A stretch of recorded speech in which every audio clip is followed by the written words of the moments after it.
నా భూతో నా భవిష్యత్ కేవలం 9% VAతో మన మర్రి గోల్డ్ అండ్ డైమండ్స్ లో నక్షి మేళా. Marri gold and diamonds, KPHP metro station, Hyderabad.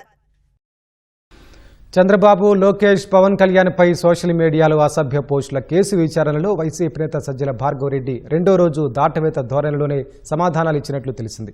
సామాజిక మాధ్యమాల్లో సాగించిన దుష్ప్రచారం వెనుక సూత్రధారులెవరని పోలీసులు ప్రశ్నించారు.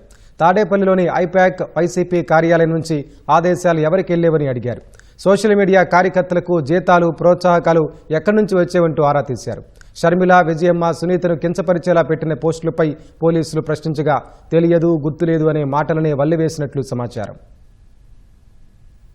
సామాజిక మాధ్యమాల్లో అసభ్యకర పోస్టులు పెట్టిన కేసులో వైసీపీ నేత సజ్జల భార్గవరెడ్డిని పులివెందుల పోలీసులు రెండో రోజు 8 గంటలకు పైగా విచారించారు. ఆదివారం మధ్యాహ్నం 3 గంటలకు మొదలైన విచారణ రాత్రి 11 గంటల వరకు సాగింది. రెండో రోజు 70కి పైగానే ప్రశ్నలు వేసి సమాధానాలు రాబట్టే ప్రయత్నం చేశారు. భార్గవరెడ్డి వాటన్నింటికీ దాటవేత ధోరణితోనే సమాధానం చెప్పినట్లు తెలిసింది.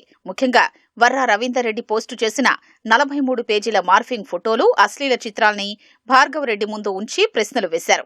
వైఎస్ వివేకానందరెడ్డి కుమార్తె సునీత, జగన్ తల్లి విజయమ్మ, సోదరి షర్మిలపై అసభ్యకర పోస్టులు పెట్టాల్సిన అవసరం ఏమొచ్చిందని డీఎస్పీ మురళీనాయక్ ప్రశ్నించారు. వారిపై పోస్టులు పెట్టిన సంగతిలో తనకు తెలియదని భార్గవరెడ్డి జవాబిచ్చారు. ఫోటోలను ఎవరు మార్ఫింగ్ చేశారో, ఎవరు ఎడిట్ చేశారో కూడా తనకు గుర్తులేదన్నారు.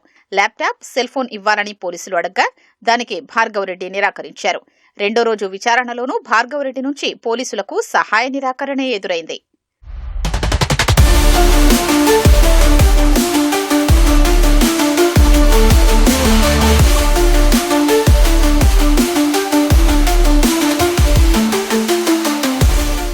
ఆదివారంతో సజ్జల భార్గవరెడ్డి విచారణ ముగిసింది. అన్నమయ్య జిల్లా తంబళ్లపల్లి నియోజకవర్గంలోని కొత్తకోట పోలీసులు నోటీసులు ఇవ్వడంతో ఆయన ఇవాళ అక్కడికి వెళ్లనున్నారు.